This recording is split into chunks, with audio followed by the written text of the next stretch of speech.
वृंदावन बिहारी लाल की जय। राधा रानी की जय श्री गुरुदेव भगवान की जय। श्री राधे राधे।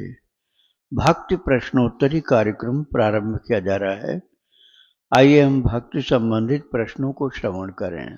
श्री राधे राधे गुरु जी, आपके श्री चरणों में कोटि कोटि दंडवत प्रणाम। मुंबई से गुरु जी, इनका प्रश्न है। गुरुदेव, प्रश्न अनुचित लगे तो अपराध क्षमा करें। गुरुजी, ठाकुर जी तो 11 साल के हुए तब मथुरा चले गए और उसके 100 वर्ष राधा जी से नहीं मिले, तो फिर प्रक्रिया रस की लीलाएं हम सुनते हैं, वो कब हुई? क्या वो उनके नित्य धाम की लीला है या द्वापर युग की ही है? कृपया स्पष्ट करें। श्री राधे राधे।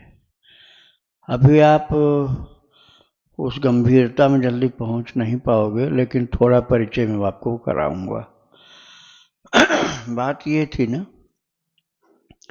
कि भगवान जो 11.5 वर्ष तक वृंदावन में रहे हैं, उस समय भी, और क्या, बल्कि बहुत छोटे थे तब से, अपने अपने भाव के अनुसार सबको अनुभव होता था। जैसे माँ को सदा छोटा बच्चा ही दिखता था कन्हैया, लेकिन सखियों का जो भाव था नेचुरल, या तो पिछले जन्म का था या प्रभु का दर्शन करके वैसा बन गया। उसमें मुख्य थी 2 प्रकार की सखियां। एक थी मुग्धा सखी, जो भगवान के रूप, लालित्य, गुण, शोभा और उनकी लीला पर मुग्ध हो गई थी, तो मुग्धा सखी थी। और वो सखियां जो गोलोक से ही आई थी, वो थोड़ा धृष्ट स्वभाव की कह लीजिए आप, मतलब ज़्यादा निकट होने से ढिठाई सी हो जाती है ना, तो ज़्यादा आप कोई नहीं कहता, तुम कहते हैं। फिर तो प्यार के कारण उसमें कोई ये नहीं है कि तिरस्कार करने के लिए, प्रीति की अधिकता के कारण वहाँ, जैसे पति पत्नी आप समझ लो, तो कोई पत्नी अपने पति को आप जल्दी नहीं कहती, तुम कहती है। आप कहेगी तो पराये को कहेगी। आप किसको कहेगी? पराये को। अपने पति को तुम कहती। अपने में ज़्यादा निकटता है ना, तो वहाँ परायापन खत्म हो गया, तो तुम कहती है। और ज़्यादा भी कुछ कह सकती, वो बोलना ठीक नहीं, लेकिन आप तो जल्दी कहेगी नहीं। ऐसे ही भगवान के साथ जो आई थी गोलोक से, वो खुद नाराज होती थी और कन्हैया को मनाना पड़, मतलब कृष्ण मनाते थे उनको, कृष्ण मनाते थे, वो रूठती थी। और जो मुग्धा थी, वो तो मानिनी है जिनकी बात मैं बता रहा हूँ, जो मानिनी थी वो मान कर जाती थी, अर्थात रूठती थी तो प्रभु मनाते थे। और जो मुग्धा थी, उनसे रूठने तक की बात तो सोचने की कल्पना भी नहीं थी। वो तो यही सोचती थी किसी तरह से मेरी ओर दृष्टिपात हो जाए, किसी तरह से मेरी ओर निगाह उनकी पड़ जाए, तो हमारा जीवन जन्म लेना सार्थक हो जाए। कोई पूछे भी तो कि आप प्रेम करती हो, तो यही कहती थी कि इतना मेरा भाग्य कहाँ है कि मेरे अंदर प्रेम उत्पन्न हो। जैसे एक भक्त का विनम्रता का भाव होता ना, ऐसा था मुग्धा का। और मानिनी, अरे मैं उस नटखट से काहे को प्रेम करूं, उसके अंदर कौन सा गुण है कि प्रेम करूं, छलिया है। ऐसे हंसाने के लिए प्रेम बहुत करती थी, लेकिन छिपाती थी उसको। तो इसी तरह से गोपियों के अपने अपने निज निज भाव के अनुसार भगवान दिखलाई पड़ते थे। उम्र पर आप मत जाओ, जो आप उम्र सोच रहे हो ना, 11 11.5 वर्ष की बात, वो जब प्रभु उनको अपनी प्रिया के रूप में देखते थे, तो उनको वही अनुभूति होती थी कि वास्तव में ये प्रियतम है और मैं इनकी प्रिया हूँ। वहाँ उम्र पर आप नहीं जाना। दूरी भी ब्रज में जो दूरियां हैं ना, अब आप कल्पना कर पाओगे कि नंदगांव से कोई गाय चराने वृंदावन आएगा? आज तो कोई नहीं आ सकता, न गाय आ पाएंगी न आदमी आ पाएगा पैदल। लेकिन भगवान के लिए दूरी सब समाप्त हो जाती है, कब कहाँ पर पहुंचे सब कुछ पैमाना नहीं रहता। ऐसे ही छोटी उम्र की लड़की भी, मैंने रसोपासना में सब बहुत सारी लीलाएं सुनाई है। आप संडे संडे को रसोपासना आती है, 106 भाग हो चुके हैं। आप उसको निकालेंगे पॉडकास्ट पर तो 106 भाग रसोपासना मिल जाएगी। तो उसमें आप सुनेंगे कि छोटी लड़की भी जो सखा भाव की है, महाराज वो रूपा सखी है और रूप सखा अपने को बताती है, और बिल्कुल बालकों वाला कपड़ा, लड़की का कपड़ा नहीं पहनती, लड़कों का कपड़ा पहन के उछलती कूदती और बिल्कुल लड़का बन के जाती है। उसका भाव वही है, लड़की बोलो तो नाराज हो जाती हो। और छोटी लड़की है और अपने को कृष्ण की प्रिया मानती है। तो भाव की प्रधानता थी वहां। जिनके रही भावना जैसी, प्रभु मूर्ति तिन देखी तैसी। ठाकुर जी उसके लिए वैसा ही हो जाते थे। और आज भी यदि किसी के अंदर बड़ी ऊंची श्रद्धा हो तो भगवान का दर्शन भी हो सकता है, अनुभव भी हो सकता है, साथ में खेल कूद कर सकते हैं, रसास्वादन भी कर सकता है, करा सकता है। राधे राधे। इनका दूसरा प्रश्न है, क्या मैं अपने पति के नाम से दीपदान कर सकती हूँ? क्योंकि वो तो घर के मंदिर में भी दीप नहीं जलाते, उन्हें इन सब में विश्वास नहीं है। हाँ, आप कर सकती हैं, लेकिन उनसे मत बोलना कि मैंने आपके नाम पर जलाया है। नहीं तो जब उनकी श्रद्धा नहीं है ना तो वो गलत वाक्य बोलेंगे तो आपकी श्रद्धा में बाधा पड़ जाएगी। आप दीपक उनके नाम से चुपचाप जलाइए, ठाकुर जी को पता है और किसी को बताने की जरूरत क्या है। राधे राधे। इनका आखिरी प्रश्न है, मैं रोज सुबह मोबाइल में कीर्तन चलाती हूँ और वो मेरे मजाक उड़ाते हुए हरे कृष्ण हरे राम करते हैं, लेकिन मुझे बुरा नहीं लगता क्योंकि इसी बहाने उनके मुख से राम तो निकला। और कभी उनका मूड अच्छा हो तो उनके द्वारा ठाकुर जी को तुलसी पात्र मंजरी अर्पित करवाती हूँ। क्या इससे उनका कल्याण होगा? आपका जो विचार है, प्रयास है, बहुत स्तुत्य है, बहुत प्रशंसनीय है। आप महान कार्य कर रही हैं। निश्चित ही कुछ दिन के बाद परिवर्तन होने की पूर्ण संभावना है, तो आप ये करते रहिए। लेकिन जब आपकी भक्ति में ज़्यादा बाधा डालें तब आप थोड़ा तटस्थ हो जाना, अलग हो जाना। तो आप झगड़ा लड़ाई मत करना उनसे। नहीं वो दीपक जलाते, नहीं भजन करते हो तो आप लड़ो नहीं उनसे। प्रेम से माने तो ठीक है, नहीं तो चुप हो जाओ। लड़ने से फायदा नहीं, अपना नुकसान है। राधे राधे। शिल्पी जी हैं, इनका प्रश्न है, क्या अशुद्धि के 4 दिनों में सूर्य को जल अर्पित कर सकते हैं? मंडे को छठ पूजा है तो क्या सूर्य को भी जल अर्पित कर सकते हैं? देखो, यदि आप इष्ट देव मानती हो उनको तो कर सकती हो। वैसे कर्मकांड के दायरे में वर्जित है।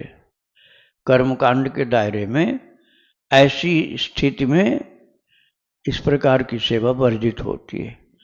हाँ, भगवान जैसे कृष्ण हैं, राम जी हैं, इनसे आपका प्रिया प्रियतम भाव हो, वात्सल्य भाव हो, तो कर्मकांड आपको रोक नहीं पाएगा, भले कर्मकांडी रोकते रहें आपको। राधे राधे। तो मतलब सूर्यदेव को नहीं दे सकती गुरुजी? नहीं, वो भाव पर डिपेंड करता है। अच्छा। ये जिनका प्रियतम भाव हो, वात्सल्य भाव हो तो चढ़ा सकते हैं। मान लो आज इनको अशुद्धि ज़्यादा लग रही है तो मानसिक कर सकते हैं। श्री राधे राधे। राजीव जी, इनका प्रश्न है, महाराज जी केसी घाट पर जो अपना प्रसाद वितरण होता है उसमें एक दिन का कितना बजट आता है? प्रसाद बंटवाने के लिए स्वयं आना पड़ता है या उधर ही व्यवस्था हो जाती है? यहीं पर सब इंतजाम आपको करवाना हो तो आपको बाजार से कुछ खरीदना नहीं पड़ेगा। यहाँ पर रोजाना का इंतजाम है सब, आपको परेशान नहीं होना है। वो बहुत प्रकार की सेवाएं होती हैं, जैसे पूरी सब्जी है या सादा भोजन है, और मुरमुरा है, भुना चना है और कई तरह की चीज़ें होती हैं। तो वो सब आपको यहाँ संपर्क करना पड़ेगा तभी पता चलेगा। श्री राधे राधे। रजत मिश्रा जी, इनका प्रश्न है, भगवान नाम जप में मानसिक प्रतिकूलता के साथ अब शरीर के माता पिता के द्वारा भी प्रतिकूलता मिल रही है। हर दूसरे दिन माता जी से अनबन हो जाती है, किसी बात पर, सांसारिक विषयों पर नहीं, परंतु उनका आग्रह होता है कि उनका लड़का खूब खाए, अच्छे से सोए, और जब माता जी ठाकुर जी के लिए भोग बनवाती हैं तो माता पिता के बीच कोई नोकझोंक हो जाती है और ना बोलने वाले शब्द निकल जाते हैं। तो हम कह देते हैं कि हम ये जो बना है ये हम नहीं पा सकते, क्योंकि ये ठाकुर जी भी भोग के रूप में स्वीकार नहीं करेंगे। इस पर माता जी से विवाद होता है और उनके आंखों में आंसू भी आ जाते हैं। तब यह लगता है कि हमें चाहे कितना नाम जप कर ले, पर हमारी वजह से ऐसा कष्ट होगा शरीर के माता पिता को, तो हमारा नाम जप व्यर्थ है। और इससे मन में भय सा बैठ जाता है कि ठाकुर जी भी इन आचरणों से खुश नहीं होंगे। नहीं, आप गलत सोच रहे हो। नाम जप तो किसी भी परिस्थिति में व्यर्थ नहीं जाता। भयंकर से भयंकर परिस्थिति हो और हिरण्यकश्यप तलवार लेकर सामने खड़ा है और प्रहलाद जी राम नाम जप रहे हैं, व्यर्थ गया उनका जप क्या? आपके यहाँ तो केवल नोक झोंक हो जाती है, वहां तो तलवार लिए खड़ा है कि गर्दन काट देंगे, नहीं तो बंद कर दे राम नाम। तो वो और ज्यादा जोर जोर से कीर्तन करते हैं। नाम जप कभी भी व्यर्थ नहीं जाता, चाहे घर के लोग गाली दें आपको तब भी, कितने गाली दें, लड़ाई करें, नाम जप मत छोड़ो, भगवान उससे प्रसन्न होंगे, कभी नाराज नहीं होंगे। आप उनसे लड़ाई मत करना।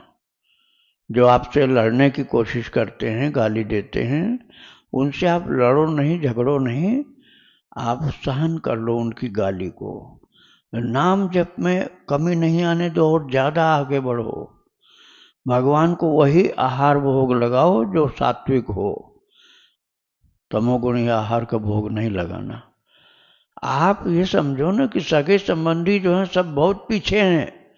सबसे ज़्यादा सगे तो अपने ठाकुर जी हैं। सबसे ज़्यादा सगे जो हैं वो अपने ठाकुर जी हैं। केवल उनको देखो और लोगों को देखने की कोई ज़रूरत नहीं। विरोध भी मत करो, किसी से लड़ो नहीं, झगड़ो नहीं, विरोध मत करो, अपना काम सही रखो, भक्ति का रखो। राधे राधे। प्रश्न है गुरु जी, गुरुदेव, कल रात मैंने आपको स्वप्न में देखा। मैं आपसे कह रही थी कि गुरुजी मुझे से नहीं हो पा रहा है, कृपया मुझे गुरु मंत्र दे दीजिए। आप मुस्कुरा रहे हैं और कह रहे हैं होगा होगा। इसका क्या अर्थ है? मेरे से नाम जब वाकई में ज़्यादा नहीं हो पा रहा है, माला या काउंटर भी नहीं लिया मैंने, नाम लेखन भी शुरू नहीं कर पाई, बस हमेशा कृष्ण के ध्यान में रहना प्रिय लगता है, चलते फिरते काम करते कृष्ण नाम लेती रहती हूँ। आजकल घर में भी दिक्कत हो रही है, बेटा कुसंग में जाता हुआ लग रहा है, नौकरी पेशा हूँ, कभी कभी वहाँ भी दिक्कत हो जाती है। मेरा स्वास्थ्य भी सही नहीं है, किसी बड़ी बीमारी के निकलने की संभावना है जिसकी जांच अभी चल रही है। मुझे लग रहा है कि मेरा जीवन समाप्त होने वाला है। इन सब कारणों से कभी कभी मन भी दूसरे विषयों में जाने लगता है, जिससे मैं खींच कर कृष्ण के पास लाने का प्रयास करती हूँ। बार बार कृष्ण से कहती हूँ कि कृष्णा, ये सब तेरे अर्पण है, तू ही जान, अब जो भी होगा उसके लिए तू ही उत्तरदायी होगा, क्योंकि मैंने तो बहुत पहले ही सब कुछ तुझे सौंप दिया था, जो है वह भी, जो नहीं है वो भी, अपने सारे जन्म भी और अपनी मृत्यु भी, इस जन्म से पहले जो था वो भी, मृत्यु के बाद जो होगा वो भी। बस दुख ये है कि मैं इस जन्म में भी कृष्ण का प्रेम नहीं पा सकी, शायद इसीलिए स्वप्न में आपसे मेरी योग्यता न होने पर भी गुरु मंत्र मांग रही थी। अब आप ये मत सोचो कि अगले जन्म के लिए टालें। अगले जन्म के लिए टालने का ठीक नहीं होता। क्या पता अगला जन्म मनुष्य का मिले कि न मिले। अगले जन्म में भजन कहाँ से कर पाओगे? आज थोड़ी सी विपरीत परिस्थिति देखकर घबरा रहे हो, अगले जन्म में ज्यादा खराब परिस्थितियां आई तो कैसे भजन करोगे? अभी तो तुमको कोई ऐसे कर नहीं रहा कि मैं मारूंगा डंडा जहां राम नाम बोला, तो ऐसे तो नहीं कर रहा है ना। तो आप निराश क्यों होते हो? हर परिस्थिति में सहन करके भक्ति में लगे रहो। थोड़ा सा मन बदलाव करने के लिए कभी कभी वृंदावन आ जाया करो। उन लोगों को साथ मत लाना जो लड़ते हैं आपसे, और कुछ दिन, एक दिन, दो दिन, जय दिन आप रुक पाओ, वृंदावन रुको, उसके बाद जाकर मौन हो जाओ, घर में मौन हो जाओ, बस नाम केवल बोलो, घर में मौन रहो, केवल नाम बोलो प्रभु का। देखो अपने आप हार मान के सब लड़ना बंद कर देंगे, कहेंगे तो बोलता नहीं, हम क्या इससे कहें। और आप भी कुछ कुछ बोलते रहोगे तो लड़ाई चालू रहेगी। राधे राधे। प्रश्न गुरु जी, यदि मैं दीक्षा लूं तो अद्वैत मठ से मिले गुरु महाराज जी के स्वरूप फोटो का क्या करूं? मैं उनकी कोई सेवा नहीं कर पा रही क्योंकि मेरे हृदय में तो केवल और केवल श्याम सुंदर ही हैं। मेरी एक स्कूल में टीचर फ्रेंड है, उनको मानती हूँ, उसे दे दूं सेवा करने के लिए?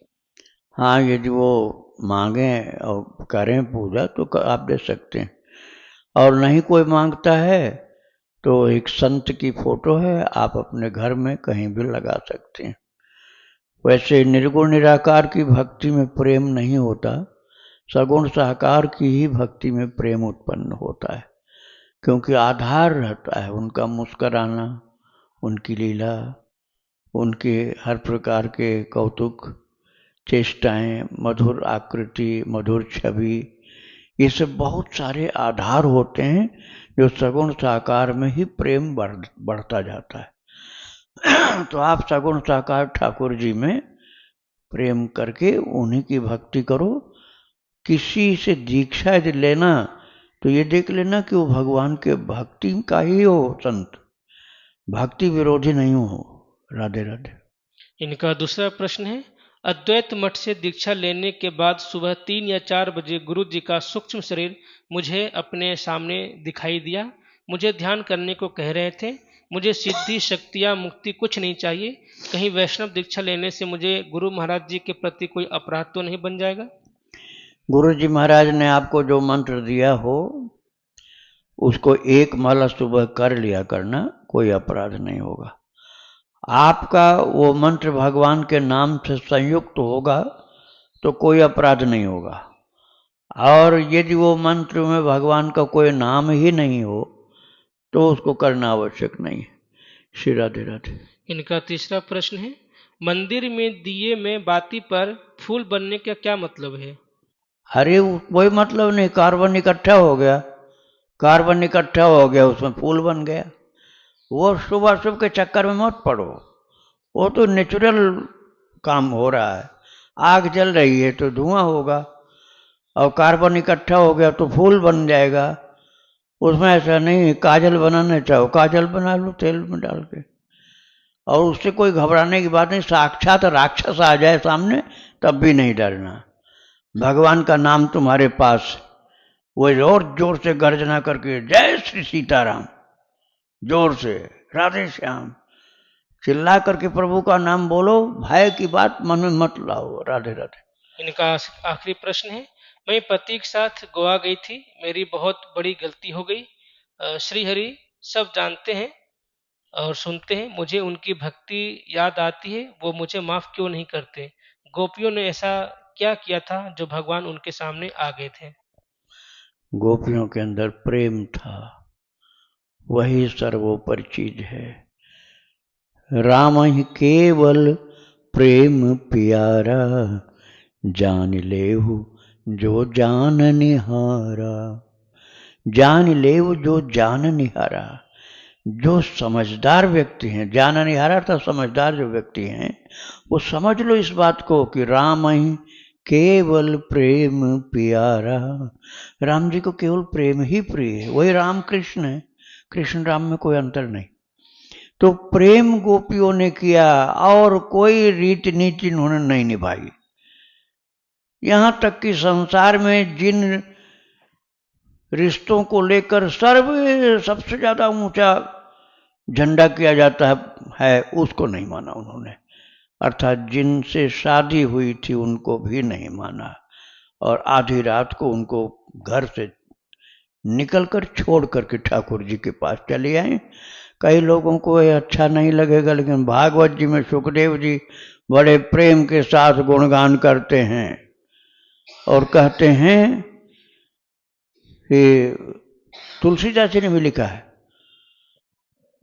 ब्रज वनिताएं जो कंत का त्याग कर दी, तजो पिता प्रहलाद विभीषण बंधु भरत महतारी, बलिगुरु तजो कंत ब्रज बनितन, भे मुद मंगलकारी।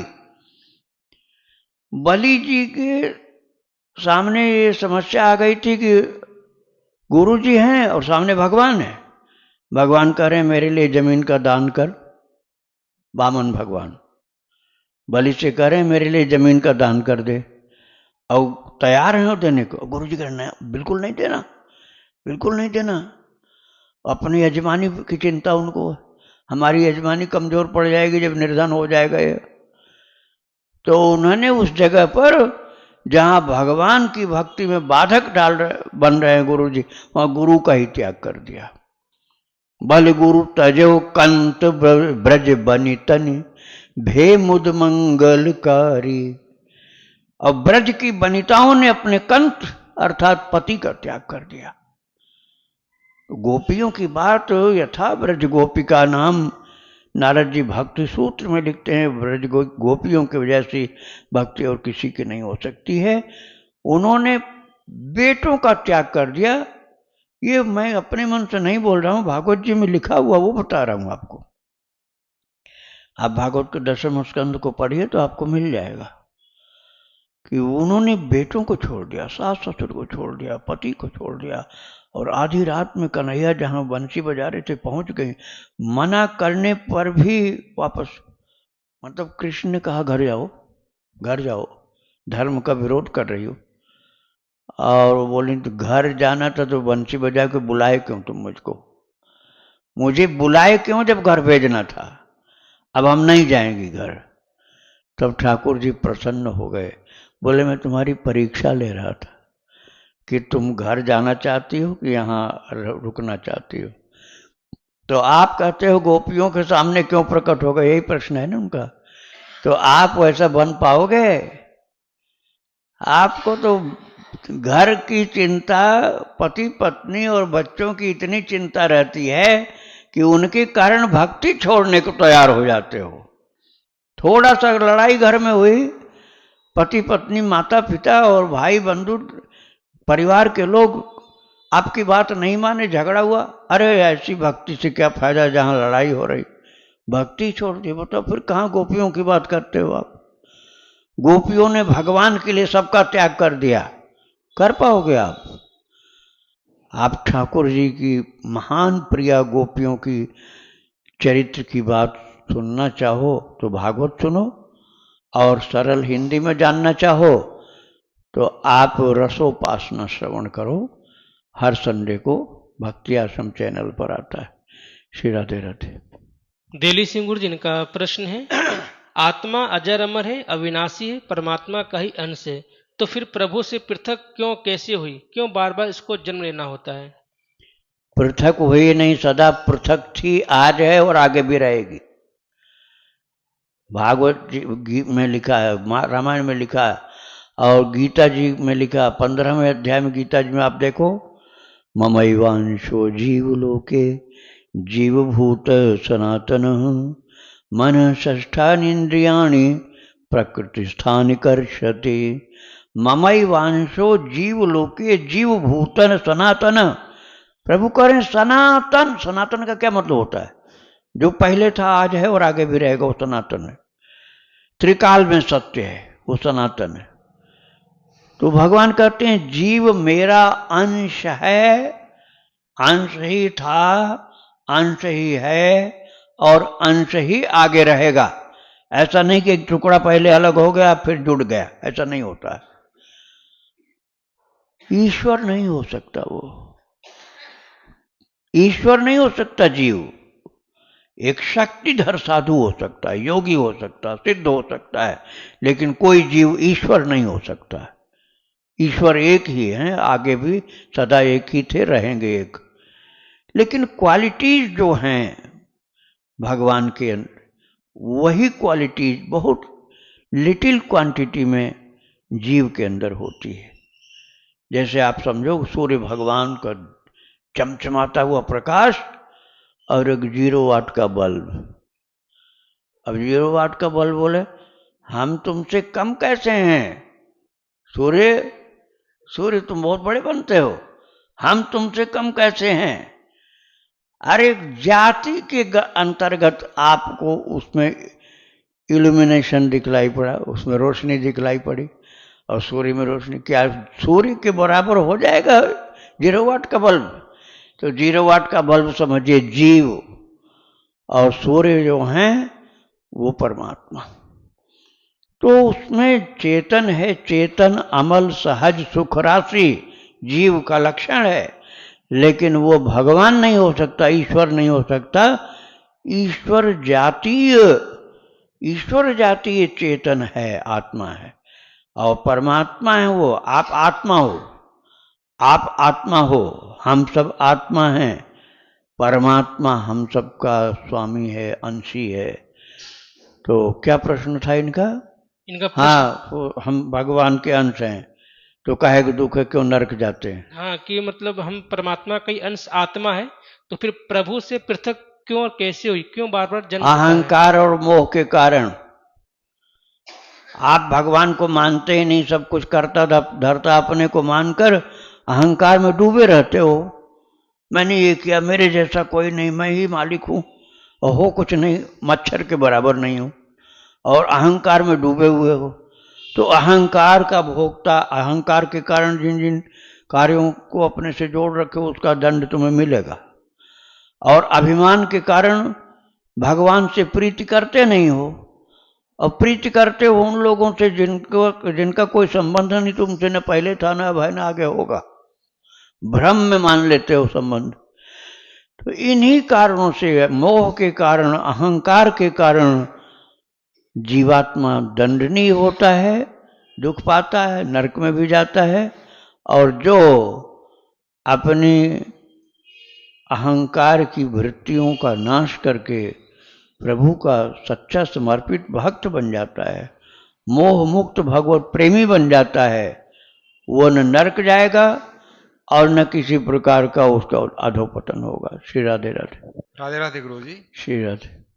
गुरुजी, अगर धृष्टतापूर्वक कोई गलत शब्द निकल जाए तो मुझे क्षमा कीजिएगा, क्योंकि अपन तो है ही मूर्ख। गुरुजी, वो आपकी कृपा से श्री रामानंद भगवान का जीवन चरित्र सुन रहे थे, और उसमें सुनने के लिए मिला कि सुखानंद जो महाराज जी हैं, उनके प्राकट्य को लेकर के एक प्रश्न है। उसमें आपने बताया था कि गर्भ संस्कार के बारे में, तो उस पर जिज्ञासा है। जिज्ञासा इस कारण से है कि अगर उसकी हमें जानकारी मिलती है तो फिर हो सके कि आने वाली पीढ़ी जो है भगवान का भक्त हो। तो इस कारण से हमें जिज्ञासा है कि कृपया बताने की कृपा करें, ताकि जो है उसका हम लाभ ले सके और आने वाली पीढ़ी भगवान का भक्त हो। बता देते हैं थोड़े में। सुखानंद जी की जो पत्नी थी वो संतानहीन थी, और संतानहीन होने के कारण ऐसी गड़बड़ी कई जगह होती है। संतानहीन होने के कारण उसकी सासु बहुत दुख देती थी कि ये बंध्या है, बहुत फटकारती थी। इतना दुख दिया कि मायके चली गई। उसका मायका जो था रेवा नदी के किनारे था। रीवा जो है ना, सतना रीवा, उस तरफ था उसका घर। तो वहाँ गई तो माँ से बताया कि मेरी कोई संतान नहीं है, शादी हुए बहुत दिन हो गए, इसलिए अब मुझे बहुत ज़्यादा तिरस्कृत किया जाता है ससुराल में, तो मैं जाऊंगी नहीं। तो वो शिव जी की पूजा में लग गई। शिव जी की पूजा में व्रत करती थी, रेवा नदी के जल में स्नान करती थी, और भगवान शंकर का ध्यान करती थी, और जल चढ़ाती थी, और बहुत ज़्यादा भक्ति शिव जी की ही करती थी। उनको प्रभु का नाम सुनाती थी, पूजा व्रत में लगी रहती थी। भगवान शिव ने दर्शन दिया, स्वप्न में दर्शन दिया, और कहा, देख तेरी भक्ति से मैं बहुत प्रसन्न हूँ, इसी तरह भक्ति और कर।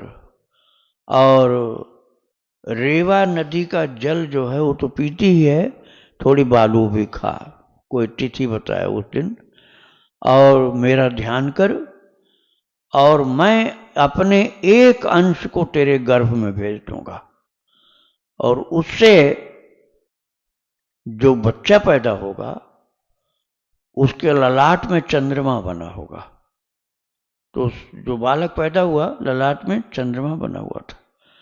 वो बालक बैरागी था, बचपन से बैरागी। उसने रमा भारती संत से दीक्षा ली।